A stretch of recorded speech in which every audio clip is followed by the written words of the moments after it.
Hi, fellow beach residents. I'm John Moss, your at-large city council member.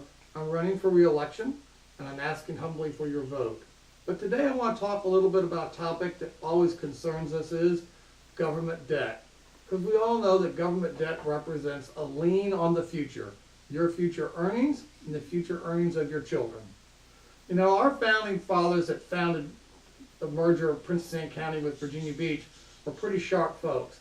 They understood that debt can get you into trouble. So when they had put together the city's charter, they put a very good provision in that charter. And it basically says this, that the city can borrow $10 million of new debt each year, plus the amount of debt that they have retired without having to come to you and ask you in a referendum. But any money over and above that, they have to come out and ask the public in a bond referendum whether or not you want to co-sign that note. Because guess what? It's your income they're pledging.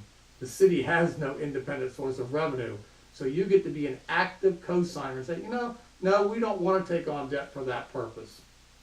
But that obviously puts a constraint on the city council's ability to borrow. I think that's a good thing. But government inherently tries to avoid being disciplined when it comes to borrowing. So what do politicians try to often do? Find a way around the charter. And they found a way. The Virginia Beach Development Authority.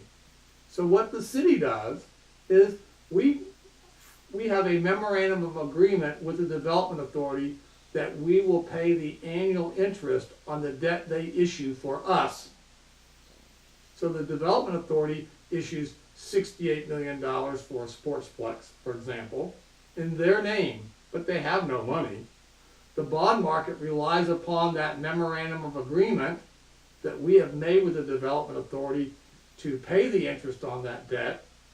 So they issue the debt, and now, guess what? If we don't pay it, it's still going to impact our bond rating, but guess what? They didn't have to come to ask you in a referendum to approve it because what? The city didn't issue it in its own name, and therefore the city charter doesn't apply. Is that legal? Yes. Is that ethical? No. Is that meeting the letter of the law? Yes. Is that meeting the intent of the law? No. So someone takes an oath of office to be a council member, the charter is part of that duty. The duty to follow the charter.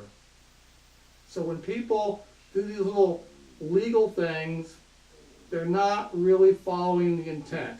And all of us as parents, or one time we were teenagers, knew what our parents told us to do, and then sometimes we take advantage and say, well, they didn't say exactly that, but they know what the intent was. I think you want council members who will not only follow the letter of the law, but the intent of the law.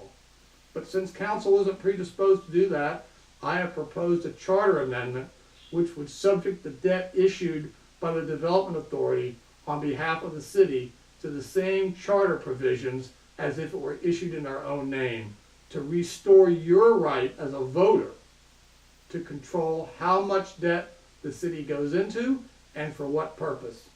Because I think that's part of my responsibility to you. I have a duty to you. Council member is a fancy word for employee. I'm just a representative of the public. It's you where the sovereign power rests, and I want to make sure that that charter authority that you've been granted by the General Assembly is not circumvented. So on election day, if you want to restore your right to control what debt is issued for and how much we issue, then you want to vote for John Moss for City Council on Election Day, November 6th. Thank you. This ad is paid for and authorized by the John D. Moss campaign.